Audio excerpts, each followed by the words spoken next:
আসসালামু আলাইকুম।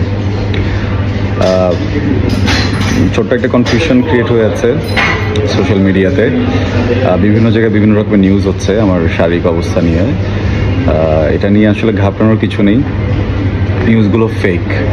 কারণ আমি এমন কোনো শারীরিক জটিলতার ভিতরে নেই যেটা প্রাণনাশক, বা এমন কোনো শারীরিক জটিলতার ভিতরে নেই যেটার জন্য আমি খুব বাজে রকমের অসুস্থ হয়ে পড়বো। হ্যাঁ, আমার সৃষ্টিকর্তা যদি চান হয়তো আমি এই মুহূর্তে এখানে অসুস্থ হয়ে যেতে পারি, দ্যাটস আ ডিফারেন্ট সিনারিও। কিন্তু এমন কোনো রোগ এখনও আমার শরীরে বাসা বাঁধেনি আলহামদুলিল্লাহ, যেটার কারণে টেনশনের কিছু আছে।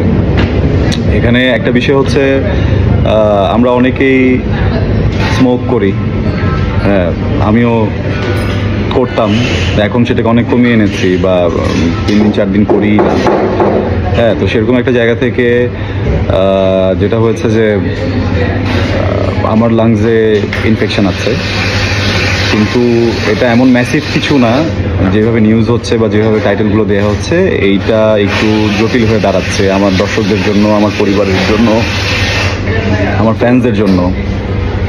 তো আমি এখান থেকে সবাইকে রিকোয়েস্ট করব যে এই ভুলভ্রান্তিগুলো আমরা না ছড়াই, যতটুকু হয়েছে এটাকে এখানে শেষ করি।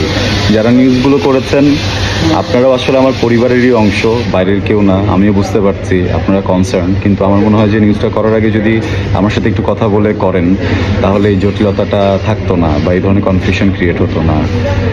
আর আমার পোস্টটা একদমই ছিল আমার জুনিয়রদেরকে সতর্ক করার জন্য, আমার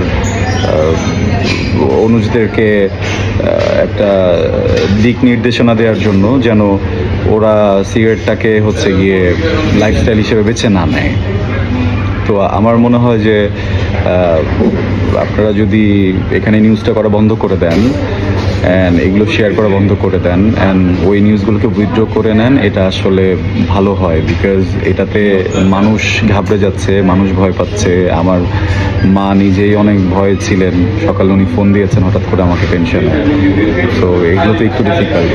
হ্যাঁ, আর আমার পোস্টের কারণে যদি কোনো কনফিউশন ক্রিয়েট হয়ে থাকে আমিও সরি। আমার আরও মনে হয় খুলে বলা উচিত ছিল, যেটা আপনাদের বুঝতে সুবিধা হতো। সবার জন্য ভালোবাসা, সবাই সুস্থ থাকুন, অ্যান্ড পারতপক্ষে সিগারেট, ভেপিং বা এই ধরনের যে কোনো রকমের বদ অভ্যাস থেকে দূরে থাকুন। ভালোবাসা।